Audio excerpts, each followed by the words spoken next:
புத்தகம் 2ஆம் அதிகாரம். நான் டக்குன்னு முடிச்சிடுறேங்க, டக்குன்னு போகலாம். 2ஆம் அதிகாரம் 11ஆம் வசனம் எல்லாம் எடுத்துக்கொள்ளுங்க. இன்று கர்த்தராகிய கிறிஸ்து என்னும் இரட்சகர் உங்களுக்கு தாவீதின் ஊரிலே பிறந்திருக்கிறார். பரவாயில்லையே, எல்லாம் சுறுசுறுப்பா எடுக்கிறீங்க போல இருக்க. கொஞ்சம் எல்லாம் எடுத்துக்க. மறுபடியும்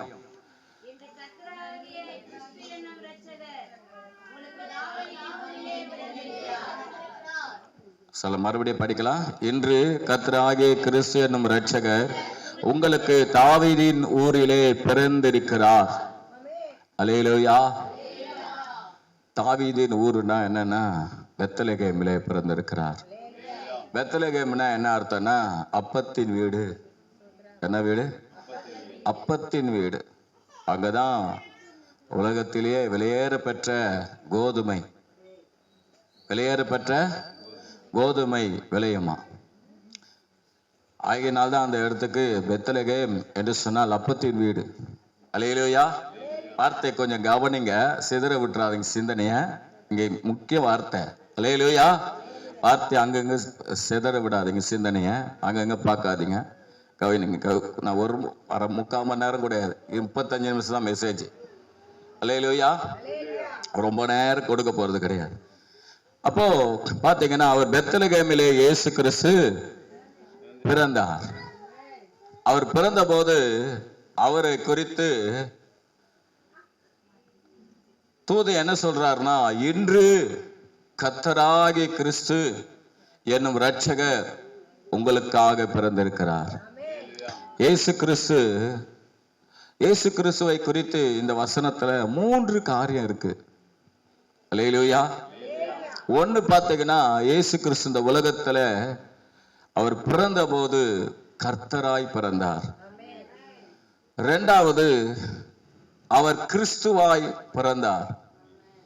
3வது பாத்தீங்கன்னா அவர் இரட்சகராய் பிறந்தார். சொல்லுங்க பார்க்கலாம். முதல் கர்த்தராய் பிறந்தார், 2வது கிறிஸ்துவாய் பிறந்தார், 3வது இரட்சகராய் பிறந்தார். அல்லேலூயா. அவர் பிறந்த போது தூதன் அவரை குறித்து சொல்ற வார்த்தை இதுதான். அவர் கர்த்தராய், கிறிஸ்துவாய், 3வது இரட்சகராய் பிறந்தார். அவர் பிறந்த போது இந்த 3 காரியம் அவருக்குள்ள இருந்தது. அதே நேரத்தில் அவர் பிறந்த போது இதெல்லாம் இரட்சகர், அவர் கர்த்தராய் பிறந்தார், கிறிஸ்துவாய் பிறந்தார், இரட்சகராய் பிறந்தார். ஆனால் அவர் வளர்ந்து ஊழியம் செய்கிற நாட்களிலே இந்த 3 காரியங்களும் என்ன பண்ணிடுச்சு? நிறைவேறியது. அவர் கர்த்தராய் ஊழியம் செய்தார். அல்லேலூயா. அவர் கிறிஸ்துவாய் ஊழியம் செய்தார், இரட்சகராய் கிரியை செய்தார். அல்லேலூயா. அவர் வாழ் நாட்களிலே அவர் கர்த்தராய் கிரியை செய்தார். இயேசு கிறிஸ்து கர்த்தராய் பிறந்தார்.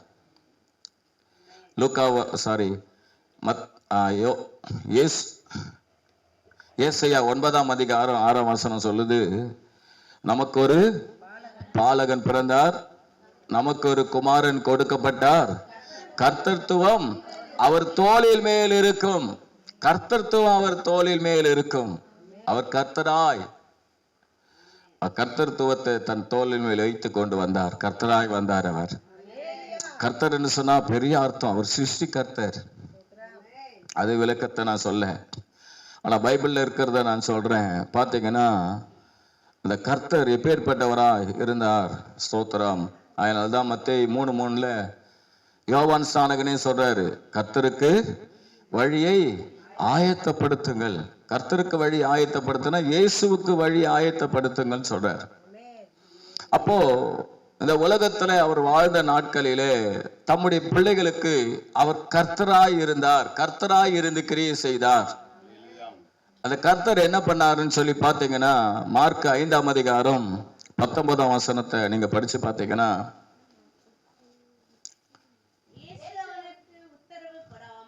இயேசு அவனுக்கு உத்தரவு கொடாமல் நீ உன் இனத்தாரிடத்தில் உன் வீட்டிற்கு போய் கர்த்தர் உனக்கு இறங்கி செய்தவைகளை எல்லாம் அவர்களுக்கு அறிவி என்று சொன்னார். கர்த்தர் அவனுக்கு இறங்கினாராம். அல்லேலூயா. இப்ப நிச்சயமா உங்களுக்கு வார்த்தை இறங்க போதான்னு தெரியல, ஆனா இறங்கட்டும் வார்த்தை. அல்லேலூயா. ஆமா, ஸ்தோத்திரம். சரி, கர்த்தர் அவருக்கு இறங்கினாராம். பாருங்க, மிகுந்த வேதனையில இருந்த அவனுடைய வாழ்க்கை. அதே மார்க் 5ஆம் அதிகாரம் 1-18 நீங்க படிச்சு பார்த்தீங்கன்னா, கர்த்தர் அவனுக்கு இறங்கினார். எப்பேற்பட்ட சூழ்நிலை இறங்கினார்னா, மிகுந்த பேய் பிடிச்சு பைத்தியக்காரனா இருந்து கல்லறையிலே குடியிருந்து இரவும் பகலும் கத்தி கொண்டிருந்த அவனுக்கு கர்த்தர் இறங்கினார். அல்லேலூயா. அவனுக்கு ஒரு விடுதலை கர்த்தர் கொடுத்தார்.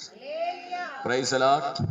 ஆமா, கர்த்தர் வந்த நோக்கமே அநேக ஜனங்களை ஸ்தோத்திரம் விடுவிக்கும்படியாய் வந்தார். இவனை விடுவிக்க யாராலும் என்ன பண்ண முடியவே இல்லை. கர்த்தரே தேடி சென்று அவனை என்ன பண்ணார்னா விடுவித்தார். யோவான் 21ஆம் அதிகாரம் 12ஆம் வசனத்தை நீங்க படிச்சு பார்த்தீங்கன்னா, படிங்க பார்க்கலாம். இயேசு அவர்களை நோக்கி வாருங்கள் போஜனம் பண்ணுங்கள் என்றார்.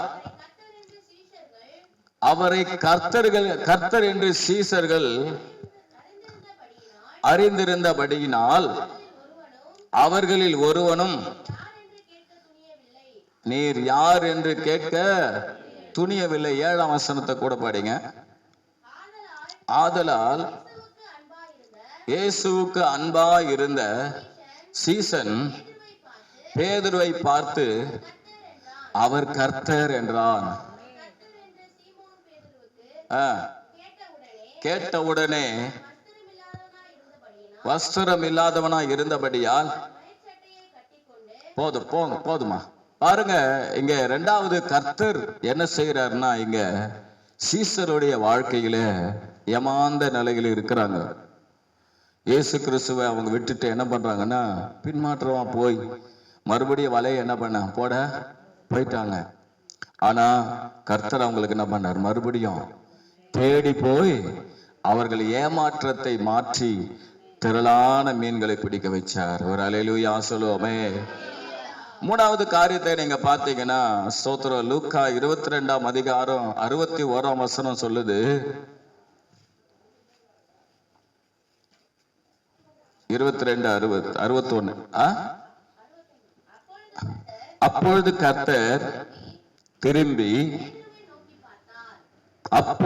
கர்த்தர் திரும்பி பேதுருவை நோக்கி பார்த்தார். சேவல் கூவுகிறதற்கு முன்னே நீ என்னை 3 தரம் மறுதலிப்பாய் என்று கர்த்தர் தன்னிடத்தில் சொன்ன வசனத்தை உடனே பேதுரு நினைவு கூர்ந்து மனம் கசந்து அழுதான். அல்லேலூயா. 3வது காரியத்தை பார்த்தீங்கன்னா, பேதுருடைய வாழ்க்கையில பேதுருடைய பின்மாற்றத்தை, அவன் வாழ்க்கை கர்த்தரை விட்டு போயிடுச்சு. கர்த்தரை மறுதலிச்சுட்டான், கர்த்தரை விட்டே போயிட்டான் அவன். ஆனா பாத்தீங்கன்னா, கர்த்தர் அவனை என்ன பண்ண, திரும்பி பார்த்து அவனை மறுபடியும் தம்முடைய பிள்ளையாய் மாற்றினார். அல்லேலூயா. எப்படி மாத்தினார்? பின்மாற்ற ஜீவியத்துல நான் கடந்த வாரம் கூட தேவனுடைய வார்த்தை அதான் சொன்னேன். என்ன சொன்னேன்? ஆண்டவர் வாய்ப்பினை நீங்களாம் மறந்துட்டு இருப்பீங்க, எனக்கு தெரியும். அல்லேலூயா. ஆமா, ஸ்தோத்திரம். வாய்ப்பினை கொடுக்கிறார். பாருங்க, ஸ்தோத்திரம். பேதுருக்கு என்ன பண்றாருன்னா, ஒரு வாய்ப்பை கொடுத்தார். அவன் மறுதளிச்சாலும் கர்த்தர் அவனுக்கு என்ன பண்ணாரு, ஒரு வாய்ப்பை கொடுத்து அவனுக்கு மறுபடியும் கொண்டு வந்து அவனை வல்லமையாய் பயன்படுத்தினார். அல்லேலூயா. மார்க் 16ஆம் அதிகாரம் 20ஆம் வசனத்தை நீங்க படிச்சு பார்த்தீங்கன்னா, கர்த்தர் அங்க என்ன செய்யறாரு பாருங்க. அவர்கள் புறப்பட்டு போய் எங்கும் பிரசங்கம் பண்ணினார்கள். கர்த்தர் அவர்களுடனே கூட கிரியை நடப்பித்து அவர்களால் நடந்த அடையாளங்களினாலே வசனத்தை உறுதிப்படுத்தினார். அவர் அல்லேலூயா சொல்லுவோமே. கர்த்தர் 4வது காரியம் என்ன பண்ணார்னா, கர்த்தராய் பிறந்த இயேசு கிறிஸ்து இந்த உலகத்திலே வாழ்கிற நாட்களிலே கர்த்தராய் செயல்பட்டார். எப்படின்னா, சீசலோடு இருந்தார். ஒரு அல்லேலூயா சொல்லுங்க பார்க்கலாம். கர்த்தர் சீசலோடு இருந்தார். சீசலோடு இருந்தார். சோத்திரம். என்ன பண்ணாரு? இருந்து அமைதியா இல்ல, அவர்களோடு கூட இருந்து என்ன பண்ணாரு? செயல்பட்டார், கிரியை செய்தார். என்ன பண்ணாரு? கிரியை செய்தார். ஸ்தோத்திரம், கிரியை செய்தார். கடைசியா நீங்க பாத்தீங்கன்னா யோவான் 11ஆம் அதிகாரம் 2ஆம் வசனத்தை நீங்க படிச்சு பாத்தீங்கன்னா, கர்த்தருக்கு பரிமள தைலம் பூசி தன் தலைமயிரால் அவருடைய பாதங்களை துடைத்தவள் அந்த மரியாளே. போதும் பாருங்க, கர்த்தருக்கு பரிமள தைலத்தை பூசின அந்த மரியாள். அல்லேலூயா. பாருங்க, இந்த இடத்துல மரியாளுடைய வாழ்க்கையில கர்த்தராய் ஆண்டவர் செயல்படுறார். எப்படி? ஸ்தோத்திரம். உலகத்தை உண்டாக்கினவர், மனுஷனை உண்டாக்கினவர். இங்க பாத்தீங்கன்னா ஒரு மனுஷன் மரிச்சு போறான். யார் அவன் சொன்னா, ஸ்தோத்திரம், லாசரு மரித்து போறாரு. அந்த மரித்து போன லாசருவை என்ன பண்றாருன்னா, இந்த கர்த்தர் உயிரோடு கூட எழுப்புகிறார். ஒரு அல்லேலூயா சொல்லுங்களேன். அல்லேலூயா. அப்ப பாத்தீங்கன்னா கர்த்தர் என்று கர்த்தராகிய கர்த்தர் பிறந்திருக்கிறார். பிறந்தவர் என்ன பண்ணாருன்னா, ஸ்தோத்திரம், அந்த பயங்கரமா பேய் பிசாசு பிடித்தவனுக்கு கர்த்தர் இரக்கம் செஞ்சு அவனை விடுதலையாக்கினார். 2வது, சீசர்கள் ஏமாற்றமான சூழ்நிலை, மீன் பிடிக்காது இருந்த நிலையில கர்த்தர் அவர்களுக்கு தரிசனமாகி அவர்களுக்கு மீன்களை கொடுத்து அவர்களை மறுபடியும் தம் பக்கமாய் திருப்பினார். 3வது பார்த்தோம், பேதுரு கர்த்தரை விட்டு போனான். ஆனா கர்த்தர் அவனை திரும்பி பார்த்து அவனை தம்மிடத்துல மறுபடியும் கொண்டு வந்தார். 4வது பாத்தீங்கன்னா, சீசர்களோடு கர்த்தர் இருந்து அவர்கள் மூலமா கிரியை செய்தார். அவர்களோடு கூட இருந்தார், அவர்கள் மூலமா கிரியை செய்தார். கடைசியா கர்த்தர் என்ன பண்ணார்னா, மரித்து போன லாசருவை உயிரோடு எழுப்பி அந்த குடும்பத்துக்கு நன்மை செய்தார், ஆசீர்வாதத்தை கொடுத்தார். அல்லேலூயா. 2வது காரியம் என்ன பார்த்தோம்? சொல்லுங்க, மறுபடியும் அந்த வசனத்தை படிங்க பார்க்கலாம். 2வது, இன்று கர்த்தராகிய கிறிஸ்து என்னும் இரட்சகர், கர்த்தராகிய கிறிஸ்து சொல்லுங்க பார்க்கலாம். 2வது, அப்படி எப்படி இருந்தாரு? கிறிஸ்துவாய் பிறந்தார், கிறிஸ்துவாவே செயல்பட்டார். கிறிஸ்து என்று சொன்னால் பழைய ஏற்பாட்டில் என்ன அர்த்தம்னா மேசியா. கிறிஸ்து என்று சொன்னால் பழைய ஏற்பாட்டில் என்ன அர்த்தம்? மேசியா. புதிய ஏற்பாட்டில் பார்த்தீங்கன்னா கிறிஸ்து என்றால் என்ன அர்த்தம்னா அபிஷேகம் பண்ணப்பட்டவர். எல்லாம் ஒரு விஷயம் சொல்லுங்க பார்க்கலாம். அபிஷேகம் பண்ணப்பட்டவர். அல்லேலூயா. ஆமா, ஸ்தோத்திரம்.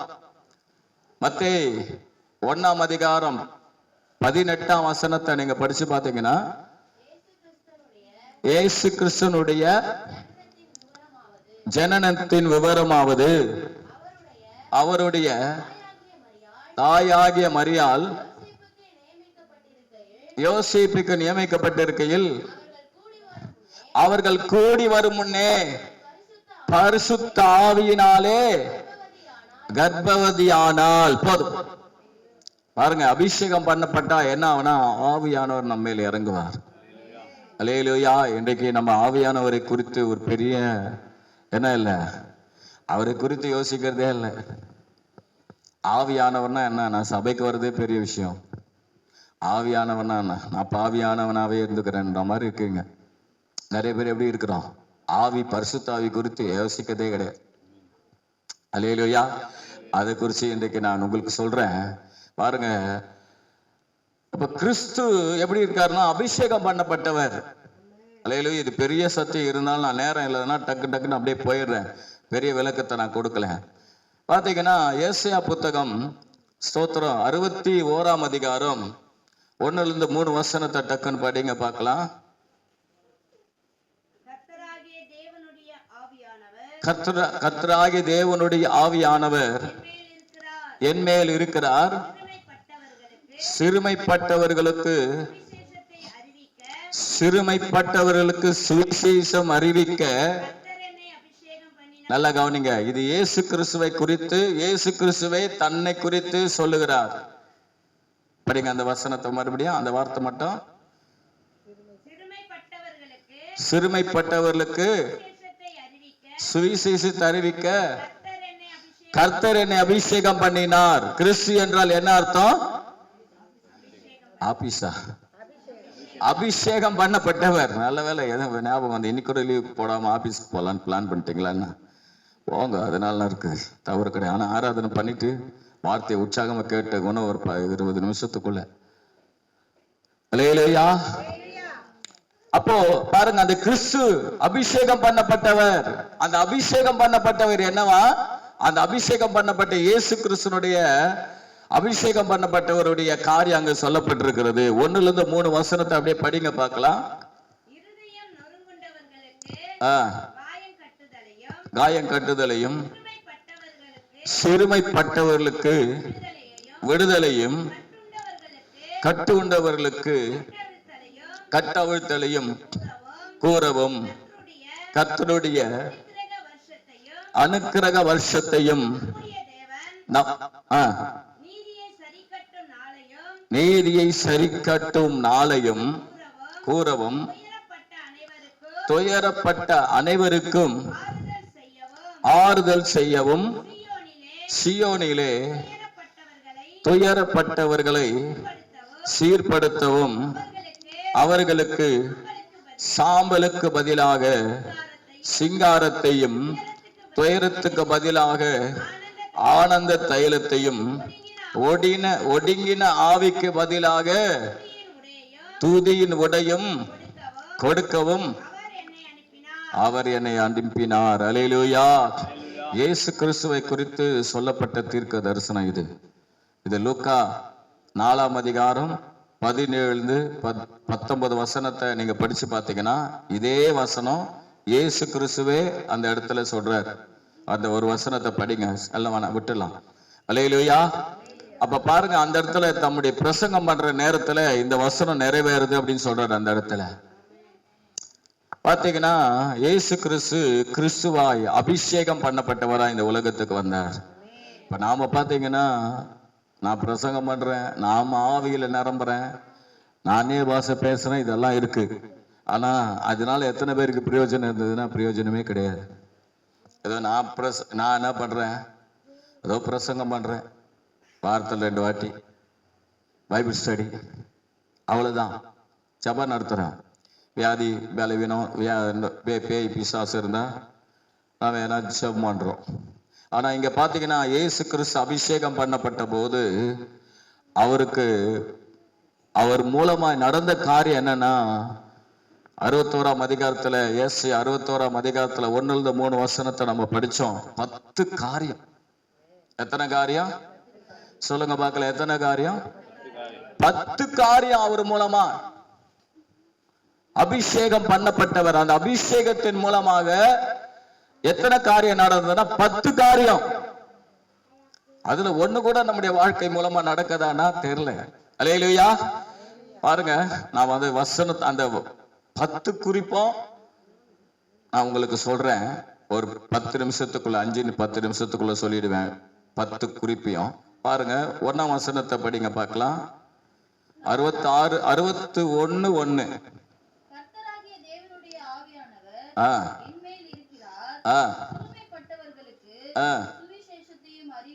சுவிசேஷத்தை அறிவிக்க என்னை அபிஷேகம் பண்ணினார். நல்ல கவனிங்க, இருதயம் நொறுங்கொண்டவர்களுக்கு காயம் கட்டுதலையும். போதுமா? முதல்ல என்னன்னா, இயேசு கிறிஸ்து இந்த உலகத்துல அபிஷேகம் பண்ணப்பட்டவரா கிறிஸ்துவாய் பிறந்த காரணம் என்னன்னா, சோத்திரம், அநேகருடைய காயத்தை ஆற்ற. இருதய காயங்கள், ஆற்ற. அல்லேலூயா. அநேகருடைய இருதயத்தின் காயங்களை அவர் ஆற்றுகிறார். அவரிடத்துல வரும்போது அவர் யாரையும் புறம்பே தள்ளுறதில்லை. கண்ணீரோடு வரும்போது காயங்களை ஆற்றுகிறார்.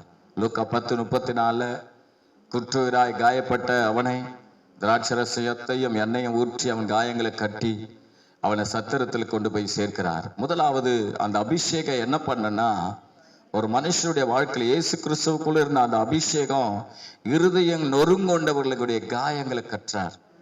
இருதய காயங்கள்ல இருக்கிறவங்கள காயங்களை கற்றார். அவரிடத்துல ஆண்டவரேன்னு கூப்பிடும் போது ஆண்டவர் என்ன பண்றாரு, அவங்களுக்கு உதவி செய்கிறார். இரண்டாவது பாருங்க அதே வசனத்துல, இரண்டாவது பாத்தீங்கன்னா சிறைப்பட்டவர்களுக்கு விடுதலை.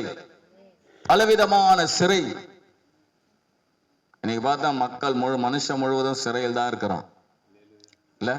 குடி என்ற சிறை, பிசாசு பிடி என்ற சிறை, போதை என்ற சிறை, அப்புறம் அடிமைத்தனம், இன்னும் பலவிதத்துல இன்னைக்கு மக்கள் சிறைப்பட்டு இருக்கிறாங்க. ஒருவேளை அவங்க சிறைச்சாலைக்குள்ள போகாவிட்டாலும் தங்கள் வாழ்க்கையில சிறைப்பட்டு தான் இருக்கிறார். அல்லேலூயா. அந்த சிறைப்பட்டவர்களை விடுதலையாக்கும்படியாக அவருக்காக அந்த விசேஷித்த அபிஷேகத்தை, அந்த பரிசுத்த ஆவி அவர் பெற்றுக்கொண்டார். அல்லேலூயா. அவர் கை நீட்டி தொட்ட போது சிறைப்பட்டவர்களை விடுதலையாக்கினார். ஆமென். மூணாவது காரியத்தை பார்த்தீங்கன்னா, ஸ்தோத்திரம், அதே வசனத்தை படிங்க.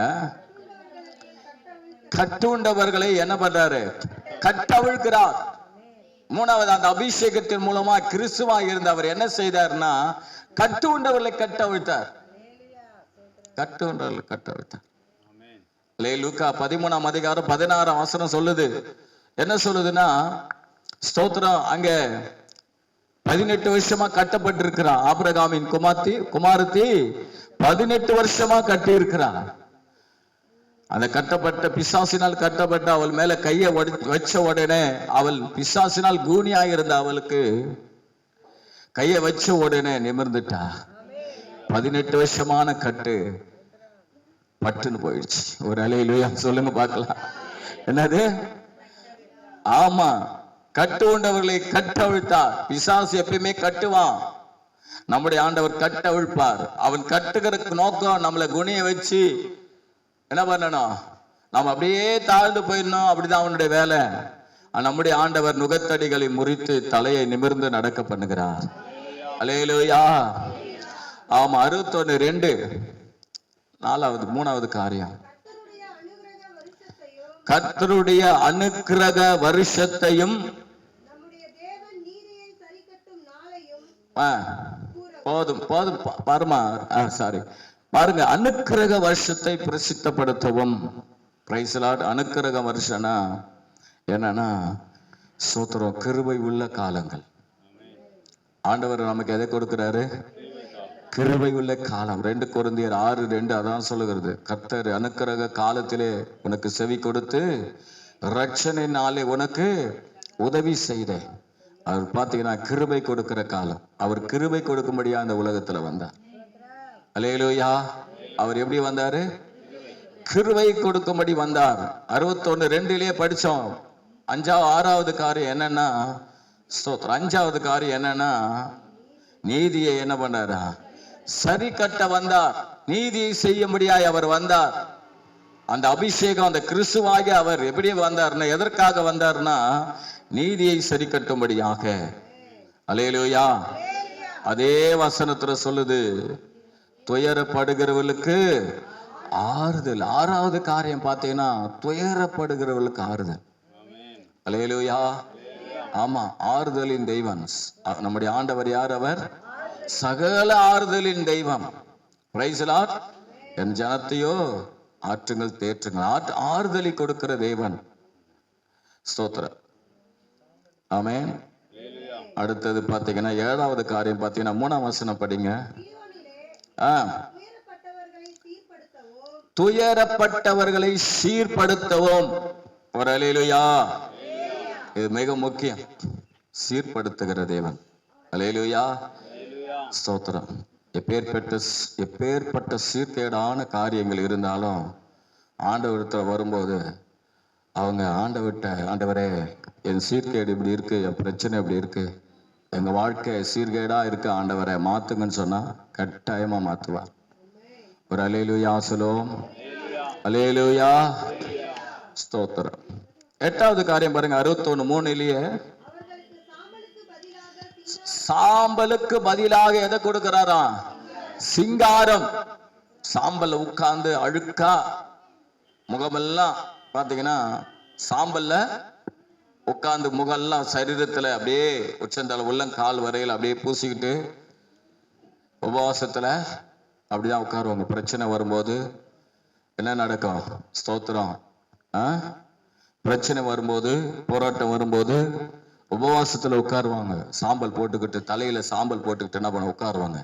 அப்பேற்பட்ட ஆட்களுக்கு என்ன பண்ணுவாரா? சாம்பலுக்கு பதிலாக சிங்காரம். சொல்லுங்க, சிங்காரம். சிங்காரம் சொன்னா அழகு, அழகா மாத்திடுவார். அடுத்தது பாருங்க, 61:3 துயரத்துக்கு பதிலாக ஆனந்த தைலம். சொல்லுங்க ஒரு அல்லேலூயா. இயேசு கிறிஸ்து மேல இந்த அபிஷேகத்தினுடைய ஒரு பகுதி என்னன்னா ஆனந்த தைலம். சொல்லுங்க, ஆனந்த தைலம். அந்த தைலத்தை நமக்கு கொடுக்கிறாரா? அந்த அபிஷேகத்தை எபிரேயர் 1:9 அதான் சொல்லுது. என்ன பண்ணலாம்? அவர் பெற்ற அந்த ஆனந்த தைலத்தை நமக்கு என்ன பண்றாரா? தருகிறார். துயரத்துக்கு பதிலாக ஆனந்த தைலம். நீங்க நம்ம உண்மையா ஆண்டவர் சமூகத்துல இன்னைக்கு பிரச்சனைன்னு சொன்னா கண்ணீர் விட்டு தான் இருக்கிறோம் இல்லையா? கண்ணீர் விட்டுக்கிட்டு இருக்கிறோம், கதறிக்கிட்டு இருக்கிறோம். ஆனா நீங்க பிரச்சனை துயரமான நேரத்துல அந்த ஆனந்த தைல அபிஷேகத்துல நீங்க நிறைஞ்சிங்கன்னா இனம் புரியாத ஒரு சந்தோஷம் உங்களுக்கு வந்துடும். நீ கிறிஸ்துவானதே வேஸ்ட்ன்றது போல இருக்கு இல்ல? என் பிரச்சனை தீரவே இல்லை, எனக்கு இயேசு ஏற்றுக்கூட சந்தோஷமே இல்லை. இயேசு கிறிஸ்து ஒரு இடத்துல அவர் சொல்ல, என்னை என்கிட்ட வந்த உடனே உனக்கு நான் அப்படியே நிம்மதி கொடுத்துருவேன்னு சொல்ல. நிம்மதி கொடுத்துருவாரு, சந்தோஷத்தை கொடுப்பாரு. ஆனா ஆண்டவருக்காக பாடு வரணும்னு சொல்லியிருக்கேன். அந்த பாடு நேரத்துல இந்த உதவி தான் இயேசு கிறிஸ்துனுடைய அந்த அபிஷேகம். அந்த அபிஷேகத்துல நீங்க நிரம்பி இருக்கும்போது அந்த ஆனந்த தைல நமக்குள்ள இருந்து வெளிப்பட ஆரம்பிக்கும். நீங்களே நினைப்பீங்க, இந்த ஆனந்த தைலத்தினால ஸ்தோத்திரம், எனக்கு எந்த பிரச்சனையும் தெரியல, ஆனா ஆவியில நிறைஞ்சு ஜெபிச்சேன், எனக்கு நல்ல என்ன கிடைச்சிருக்கு, நல்லா இருக்குது, சூப்பரா இருக்குது கிறிஸ்தவ வாழ்க்கை அப்படின்னு நம்ம சொல்லுவோம். ஒரு அல்லேலூயா. கடைசியா பாருங்க 10வது, ஒடுங்கின ஆவிக்கு பதிலாக துதியினுடையையும். ஒடுங்கின ஆவி. ஒடுங்கின ஆவினா யார் தெரியுங்களா? யார் சொல்லுங்க பார்க்கலாம். ஒடுங்கின ஆவி நாங்க எதையும் இப்ப சொல்ற மாதிரி இல்ல. யார் தெரியுமா ஒடுங்கின ஆவி? இச்சு புச்சுன்னு சொல்லிக்கினே இருக்கிற அதுதான் ஒடுங்கின ஆவி. அது ஒரு நாள வாயில என்ன வராது, துதி வரவே வராது. உச்சி உச்சி உச்சி, அப்புறம் என்னது உச்சி. அல்லேலூயா. பயப்படாதீங்க. அல்லேலூயா. ஆண்டவர் நமக்கு துதி நாடை, அல்லேலூயா, துதி நாடையை கர்த்தர் கொடுப்பார். அல்லேலூயா. துதி நாடுனா என்ன தெரியுங்களா? துதி நாடுனா ஆசாரியர்கள் போட்டிருக்கிற ஒரு ட்ரெஸ்ன்னு ஒரு பகுதி இங்க இருக்கும். அதை போட்டுக்கிறது தான் ஆசாரியர் துதிப்பாங்க. அதான் ஏபேத்துன்னு சொல்லுவாங்க. அல்லேலூயா. என்னதுங்க? ஏபோத். ஏபோத் ஏபோத் இங்க இருக்கும். அப்ப பாருங்க ஸ்தோத்திரம், அந்த ஒடுங்கின ஆவிக்கு பதிலாக, ஐயோ அப்படி இப்படி யோசிக்காதீங்க, நம்ம ஆண்டவர் நமக்கு எப்படி இருக்கிறார் சொல்லுங்க, துதியின் ஆடையை கொடுக்க போகிறார். அல்லேலூயா. அப்ப அந்த அபிஷேகத்துல, கிறிஸ்துவாக அந்த அபிஷேகத்துல இந்த 10 காரியம், இதுக்காக தான் இயேசு கிறிஸ்து இந்த உலகத்துல வந்து பிறந்தார், கிறிஸ்துவாக. அல்லேலூயா. கடைசியா நான் ஒண்ணே சொல்லி முடிச்சிடுறேன். நான் நேரத்துக்கு முடிச்சிடுறேன். 10 மணிக்கு 10 நிமிஷம் தான் இருக்கு. ஓகேவா? 10 மணிக்கு முடிச்சிடுவேன். பயப்படாதீங்க, இது சண்டே சர்வீஸ் இல்லை. அல்லேலூயா. கடைசியா நான் பார்த்தேன், என்னதான் அவரு? ரட்சகர். சொல்லுங்க பார்க்கலாம், ரட்சகராய் பிறந்தார். அல்லேலூயா. மத்தேயு 1:21 என்ன சொல்லுகிறதுனா, ஸ்தோத்திரம், அவர் தம்முடைய ஜனங்களின் பாவங்களை நீக்கி நம்மை ரட்சிப்பார். இயேசு கிறிஸ்து இந்த உலகத்துக்கு வந்த நோக்கமே என்னவென்றால், அருமையானவர்களே, கடைசியா நான் சொல்லி முடிச்சிடுறேன், ரட்சிக்க வந்தார். Price the Lord. ரட்சிக்க வந்தார். நான் கடைசியா இந்த ரட்சிப்பு குறித்து சொல்றேன். ஆனா அந்த உலகத்துல அவர் அநேக நேரத்தில் நம்முடைய வாழ்க்கையில் வருகிற அநேக பிரச்சனைகளிலிருந்து நம்மை ரட்சிக்கிறார். அல்லேலூயா. மத்தேயு 8ஆம் அதிகாரத்துல 24ஆம் வசனத்தை நீங்க படிச்சு பார்த்தீங்கன்னா,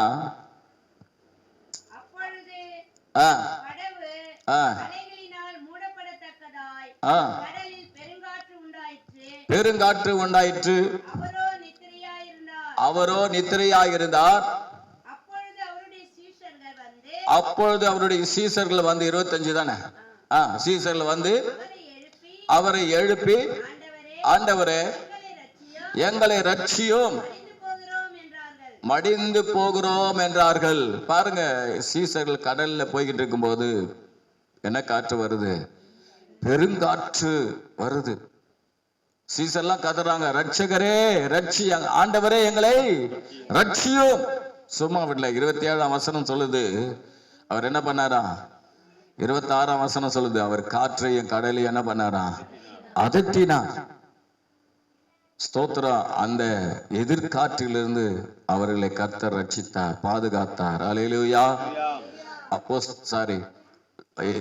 மத்தேயு 14ஆம் அதிகாரம் 30ஆம் வசனத்துல அதான் சொல்லுது. சீசர்கள் படகுல போகும்போது பாத்தீங்கன்னா எதிர்காற்று அவங்களை தாக்குது.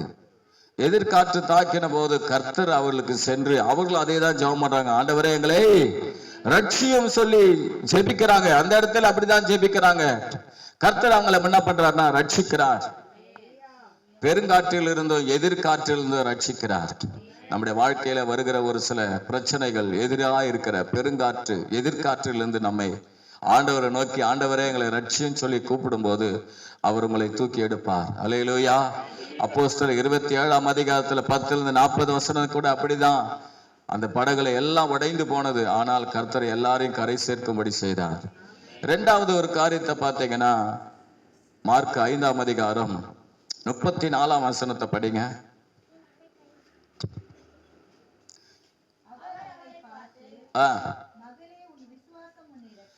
மகளே, உன் விசுவாசம் உன்னை ரட்சித்தது, நீ சமாதானத்தோடு போய் வேதனை நீங்கி சுகமாயிரு என்றார். அல்லேலூயா. இரண்டாவது, ஆண்டவர் ரட்சகர். இந்த உலகத்துல அவர் ரட்சகராய் பிறந்தவர். இங்க பெரும்பாடு உள்ள 12 வருஷம் பெரும்பாடு உள்ள ஒரு ஸ்திரீக்கு ஆண்டவர் வியாதி எழுதி நீக்கி ரட்சிப்பை கொடுத்தார். அல்லேலூயா. அவள் தன்னுடைய சொத்தெல்லாம் செலவழிச்சிட்டா, ஆனாலும் சுகமாகல. ஆனா ஆண்டவர்கிட்ட வந்து அவர் வஸ்திரத்தை தொட்ட உடனே அந்த வியாதி நீங்கின உடனே, அப்பதான் ஆண்டவர் அவரை பார்த்து சொல்றாரு, நீ வேதனை நீங்கி சுகமாயிரு, நீ உனக்கு ரட்சிப்பு வந்தது, ரட்சிப்பை கொடுக்கிற. அப்படின்னா என்ன ரட்சிப்புனா, இது வியாதி இந்த சுகமாகிய ரட்சிப்பு. மூணாவது காரியத்தை பாருங்க. ஸ்தோத்திரம். 1ஆம் அதிகாரம், லூக்கா 1ஆம் அதிகாரம் 74ஆம் வசனம். வசனத்தை மாற்ற சொல்லிட்டு போயிடுறேன். தமது ஜனத்தை சந்தித்து மீட்டுக்கொண்டு நம்முடைய சத்துருக்களின் என்றும் நம்மை பகைக்கிற யாவருடைய கைகளில் நின்றும் நம்மை ரட்சிக்கும்படிக்கு ஒரு அல்லேலூயா சொல்லுங்க பார்க்கலாம். நம்மை பகைக்கிற யாவருடைய கைக்கும் நம்மை ரட்சிக்கிறார். அல்லேலூயா. சோ பயப்படாதீங்க, கர்த்தர் நம்ம கூட இருந்து நம்மை பகைக்கிறோடைய கையிலிருந்து நம்ம ரட்சிப்பார். ஏதாவது தீங்கு நேரிடுமோன்னு பயப்பட வேண்டிய அவசியம் இல்லை. அல்லேலூயா. எபேசியர் 2:16 சொல்லுகிறது, அவர் பகையை என்ன பண்றார்? சிலுவையில கொன்றார். ஸ்தோத்திரம். பகையை கொன்றார். மூணாவது காரியத்தை பகையிலிருந்து நம்ம என்ன பண்றாரு? ரட்சிக்கிறார். 4வது காரியம் பாருங்க, லூக்கா 8ஆம் அதிகாரம் 12ஆம் வசனம்.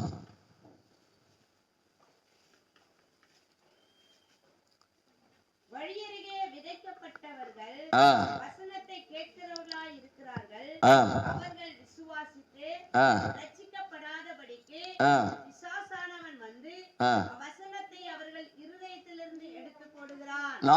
4வது காரியம் பாத்தீங்கன்னா அருமையானவர்களே, பிசாசு கிரியிலிருந்து நம்ம என்ன பண்றாரு? ரட்சிக்கிறார். கடைசி காரியத்தை பாத்தீங்கன்னா லூக்கா 1ஆம் அதிகாரம் 77ஆம் வசனம். நமது தேவனுடைய உருக்கமான இரக்கத்தினாலே அவருடைய ஜனத்திற்கு பாவ மன்னிப்பாகிய ரட்சிப்பை தெரியப்படுத்தவும். ஒரு அல்லேலூயா சொல்லுங்களேன். பாவ மன்னிப்பாகிய ரட்சிப்பு சொல்லுங்க பார்க்கலாம். இது கட்சிப்பு இல்ல, இது சோப்பும் இல்ல, இது சீப்பு இல்ல, இலவசமா கிடைக்கிறதல் கொடுக்கிறாரு. ஆனா இயேசு கிறிஸ்து மட்டும்தான் அந்த ரட்சிப்பு கொடுக்க முடியும். இந்த உலகத்துல வியாதியிலிருந்து ரட்சிக்கப்படலாம், பிரச்சனையிலிருந்து ரட்சிக்கப்படலாம், பிசாசுக்கிரியிலிருந்து கூட நம்ம என்ன பண்ணலாம்? பகையிலிருந்து கூட ரட்சிக்கப்படலாம். ஆனா இந்த ரட்சிப்பை கொடுக்கிறதுக்கு ஒரே ஒருத்தரால் மட்டும்தான் முடியும். பாவ மன்னிப்பாக ரட்சிப்பை ஒருத்தரால் தான் கொடுக்க முடியும். அது யார் என்று நான் இயேசு கிறிஸ்து மட்டும்தான் அந்த ரட்சிப்பை கொடுக்க முடியும். அல்லேலூயா.